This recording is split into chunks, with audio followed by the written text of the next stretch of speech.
ವೈಯಕ್ತಿಕ ಜೀವನದಲ್ಲಿ ತುಂಬ ನೋವುಗಳನ್ನು ನಲಿವುಗಳನ್ನು ಕಂಡಿದ್ದೇನೆ. ಅದೆಲ್ಲವನ್ನು ಸಮಾನವಾಗಿ ತುಂಬಿಸ್ಕೊಂಡು ಹೋಗ್ಲಿಕ್ಕೆ ಹೆಲ್ಪ್ ಮಾಡಿದಂಥದ್ದು ನನ್ನ ಕೋರ್ಸು. ಸೊ ಅದಕ್ಕೆ ನಾನು ಪ್ರಪ್ರಥಮವಾಗಿ ನನಗೆ ಒಂದು ವಿದ್ಯೆಯನ್ನು ಕೊಟ್ಟಂತಹ ರೋಶ್ನಿ ನಿಲಯವನ್ನು ನಾನು ಈ ಸಂದರ್ಭದಲ್ಲಿ ನೆನಪಲ್ಲಿಟ್ಟುಕೊಂಡು ಇವತ್ತಿನ ಈ ಒಂದು ಸಮುದಾಯ ಶಿಬಿರವನ್ನು ಉದ್ಘಾಟನೆ ಮಾಡ್ತಾ ಇರುವುದಕ್ಕೆ ಬಹಳ ಸಂತೋಷ ಅನ್ನಿಸ್ತದೆ. ನಮ್ಮ ಮಕ್ಕಳು ಸಮುದಾಯ ಶಿಬಿರ ಅಥವಾ ಕ್ಯಾಂಪ್ ಅಂತ ಹೇಳುವಂಥದ್ದನ್ನ ಪಠ್ಯ ಪುಸ್ತಕದಲ್ಲಿ ಈಗ ಆಲ್ರೆಡಿ ಓದಿದ್ದಾರೆ. ಒಂದಷ್ಟು ಮಕ್ಕಳಿಗೆ ಅದರ ಅನುಭವ ಇದೆ. ನಮ್ಮಲ್ಲಿ BSW ಮಾಡಿದವರು ಸಹ ಇದ್ದಾರೆ, ಅವರಿಗೆ ಒಂದಷ್ಟು ಅನುಭವ ಇದೆ. ಸೊ ಅದನ್ನ ಒಂದು ಕಾರ್ಯರೂಪದಲ್ಲಿ ಅಥವಾ ಪ್ರಾಕ್ಟಿಕಲ್ ಆಗಿ ಇವತ್ತು ನಾವು ಈ ಹುಣಸೂರಿಗೆ ಗೀಡ್ ಸಂಸ್ಥೆಯೊಟ್ಟಿಗೆ ಸಹಯೋಗದೊಂದಿಗೆ ಈ ಸಮುದಾಯ ಶಿಬಿರವನ್ನು ಇವತ್ತು ಆಯೋಜನೆ ಮಾಡಿದ್ದೇವೆ. ಎಲ್ಲ ಮಕ್ಕಳು ಸಮಾಜ ಕಾರ್ಯವನ್ನ ಕಲಿತಾ ಇರುವಂತಹ ಪ್ರಥಮ ವರ್ಷದ ವಿದ್ಯಾರ್ಥಿಗಳು.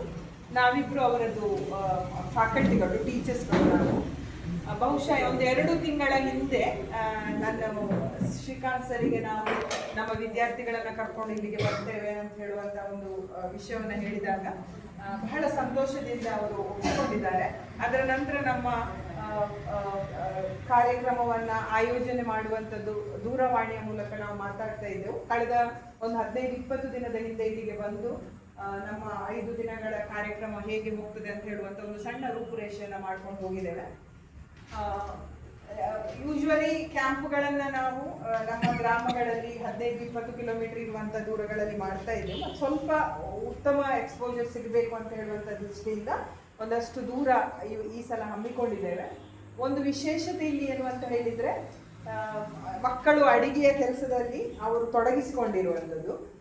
ನಾವು ಸಾಮಾನ್ಯವಾಗಿ ಮೈರಾಡ ಸಂಸ್ಥೆಯೊಟ್ಟಿಗೆಲ್ಲ ಈ ಹಿಂದೆ ಎಲ್ಲ ಮಾಡ್ತಾ ಇರುವಾಗ ಎಲ್ಲವೂ ರೆಡಿಮೇಡ್ ಅಂತ ಅನ್ನಿಸ್ಕೊಳ್ತಾ ಇತ್ತು. ಬಹುಶಃ ಮಕ್ಕಳು ಇವತ್ತು ಅಡಿಗೆ ಮಾಡೋದನ್ನು ಸಹ ಇವತ್ತು ಕಲ್ತಿದ್ದಾರೆ ಮತ್ತು ಅಡಿಗೆಯ ರುಚಿ ಅವರು ಮಾಡಿರುವಂಥದ್ದು. ಹಾಗಾಗಿ ಅವರಿಗೆ ತಿನ್ನದೆ ಬೇರೆ ಇದೆಯಿಲ್ಲ, ತಿನ್ನಬೇಕು.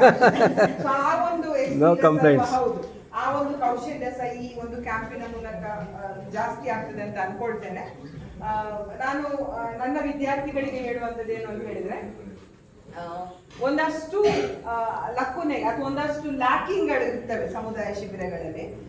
ಸಮುದಾಯ ಶಿಬಿರ ಆಯೋಜನೆ ಮಾಡುವ ಉದ್ದೇಶ ಅಥವಾ ಅದರಲ್ಲಿ ನಾವು ತೊಡಗಿಕೊಳ್ಳುವ ಉದ್ದೇಶವೇ ನಾವು ಆ ಪರಿಸ್ಥಿತಿಗೆ ಅಥವಾ ಆ ಒಂದು ಚಟುವಟಿಕೆಗಳಿಗೆ ನಾವು ಹೊಂದಿಕೊಂಡು ಹೋಗಬೇಕು ಅಂತ ಹೇಳುವಂಥದ್ದು.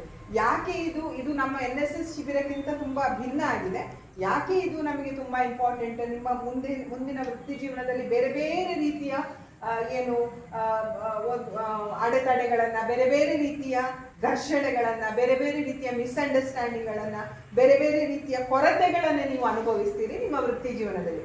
ಆ ವೃತ್ತಿ ಜೀವನದಲ್ಲಿ ಅದನ್ನ ನೀವು ಫೇಸ್ ಮಾಡುವಾಗ ಇಲ್ಲಿ ನಮಗೆ ಅಂಥ ಏನಾದರೂ ತೊಂದರೆಗಳು, ಕೊರತೆಗಳು ಬಂದ್ರೆ ಅದನ್ನು ನಾವು ಅನುಭವಿಸಿಕೊಂಡು ಅದನ್ನು ನಾವು ಹೊಂದಾಣಿಕೆ ಮಾಡಿಕೊಂಡು ಹೋದರೆ ಮುಂದಿನ ನಮ್ಮ ವೃತ್ತಿ ಜೀವನದಲ್ಲಿ ನಮಗೆ ಯಾವುದೇ ತೊಂದರೆಗಳು ಬಂದರೂ ಎದುರಿಸಲಿಕ್ಕೆ ಅದು ಸಹಕಾರ ಕೊಡ್ತದೆ ಅಂತ ಹೇಳುವಂಥ ದೃಷ್ಟಿಯಲ್ಲಿ ನಮ್ಮ ಯೂನಿವರ್ಸಿಟಿಗಳು ಈ ಸಮುದಾಯ ಶಿಬಿರವನ್ನು ಕಂಪಲ್ಸರಿಯಾಗಿ ಮಾಡಿರುವಂಥದ್ದು. ನಾವು ಯಾಕಂದ್ರೆ ನಮಗೆ ಸಮುದಾಯ ಶಿಬಿರಗಳನ್ನು ಬೇರೆ ಬೇರೆ ಕಡೆಗಳಲ್ಲಿ ಮಾಡಬಹುದಿತ್ತು. ನಾನು ಪರ್ಟಿಕ್ಯುಲರ್ಲಿ ಇಲ್ಲಿಗೆ ಯಾಕೆ ಕರ್ಕೊಂಡು ಬಂದಿದ್ದೇನೆ ಅಂತ ಹೇಳಿದ್ರೆ, ನಾವು ಇಲ್ಲಿಯ ಬುಡಕಟ್ಟು ಜನಾಂಗದೊಟ್ಟಿಗೆ ಒಂದಷ್ಟು ಸಮಯ ಇರ್ತೇವೆ. ಒಂದಷ್ಟು ಸಮಯ ಅವರ ಸಂಪನ್ಮೂಲಗಳು, ಅವರ ಸಂಸ್ಕೃತಿ, ಅವರಿಗಿರುವ ಸಮಸ್ಯೆಗಳಲ್ಲಿ ಈಗಾಗಲೇ ಒಂದಷ್ಟು ಮಾಹಿತಿಯನ್ನು ಶ್ರೀಕಾಂತ್ ಸರ್ ಅವರು ನಮಗೆ ಕೊಟ್ಟಿದ್ದಾರೆ. ಅದನ್ನು ನಾವು ತಿಳಿದುಕೊಂಡು ಮುಂದೆ ನಮಗೆ ಸಾಧ್ಯ ಆದಷ್ಟನ್ನು ಒಂದು ಇಂಪ್ಲಿಮೆಂಟ್ ಮಾಡುವಲ್ಲಿ ನಮ್ಮ ಸಹಕಾರ ಇದ್ರೆ ಬಹುಶಃ ನಾವು ಇಲ್ಲಿ ಒಂದು 4-5 ದಿನ ಇರುವುದಕ್ಕೆ ಸಾರ್ಥಕ ಆಗ್ತದೆ ಅಂತ ಹೇಳುವಂಥದ್ದನ್ನು ನಾನು ಹೇಳಲಿಕ್ಕೆ ಇಚ್ಛಪಡ್ತೇನೆ. ನಾನು ಬಹುಶಃ ನನ್ನ ರೋಶ್ನಿಯಲ್ಲಿ ನನ್ನ MSW ಆದ ಮೇಲೆ ಒಂದಷ್ಟು ವರ್ಷಗಳ ಕಾಲ ನಮ್ಮ ದಕ್ಷಿಣ ಕನ್ನಡದ ಕೊರಗ ಜನಾಂಗದೊಟ್ಟಿಗೆ ಕೆಲಸ ಮಾಡಿರುವಂತಹ ಒಂದು ಅನುಭವದ ಹಿನ್ನೆಲೆಯಲ್ಲಿ ಇಲ್ಲಿ ನಮಗೆ ಸಿಗುವಂತಹ ಏನು ಎಕ್ಸ್ಪೀರಿಯನ್ಸ್ ಇದೆ, ಅಥವಾ ಇಲ್ಲಿ ಬುಡಕಟ್ಟು ಜನರೊಂದಿಗೆ ಸಿಗುವಂತಹ ಸಾಮೀಪ್ಯ ಇರ್ಬೋದು, ಅವರೊಟ್ಟಿಗೆ ಸಿಗುವಂತಹ ಜ್ಞಾನ ಇರ್ಬೋದು, ಖಂಡಿತ ಅದು ನಮ್ಮ ಮುಂದಿನ ವೃತ್ತಿ ಜೀವನದಲ್ಲಿ ಸಹಕಾರಿ ಆಗ್ತದೆ ಅಂತ ಹೇಳ್ತಾ ತುಂಬಾ ಕಲೀಲಿಕ್ಕೆ ಇದೆ.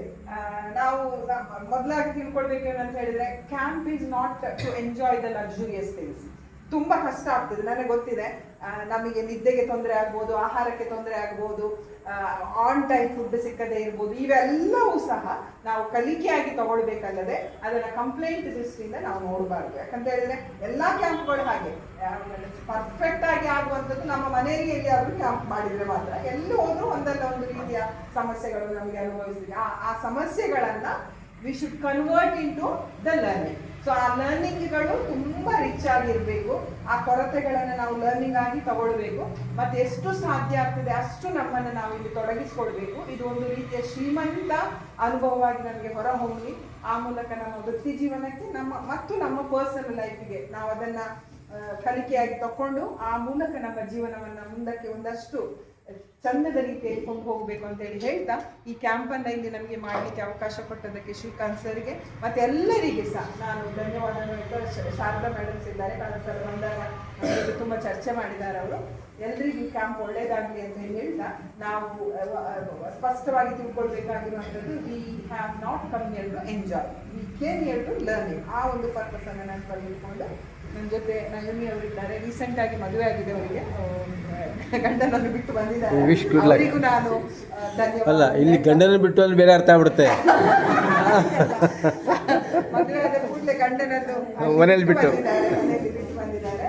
ಎಲ್ರಿಗೂ ಧನ್ಯವಾದವನ್ನು ಹೇಳ್ತಾ, ಈ ಒಂದು ಸಮುದಾಯ ಶಿಬಿರವನ್ನು ನಮಗೆ ಆಯೋಜನೆ ನಮಗೆ ಅನುಮತಿ ಕೊಟ್ಟದ್ದಕ್ಕಾಗಿ ನಮ್ಮ ಸಂಸ್ಥೆಯ ಅಧ್ಯಕ್ಷರಾದ ಡಾಕ್ಟರ್ ಮೋಹನ ಆಳ್ವ ಸರ್ ಮತ್ತು ಅವರ ಮ್ಯಾನೇಜಿಂಗ್ ಟ್ರಸ್ಟಿ ಅವರ ಮಗ ಡಾಕ್ಟರ್ ಮಿಸ್ಟರ್ ವಿವೇಕ್ ಆಳ್ವ ಮತ್ತು ನಮ್ಮ ಪ್ರಾಂಶುಪಾಲರ ಈ ಸಂದರ್ಭದಲ್ಲಿ ನಾನು ನೆನಪಿಸ್ತಾ ನನ್ನ ಮಾತನ್ನ ಕೊನೆಗೊಳಿಸ್ತಾ ಇದ್ದೇನೆ. ಎಲ್ಲರಿಗೂ ಧನ್ಯವಾದ.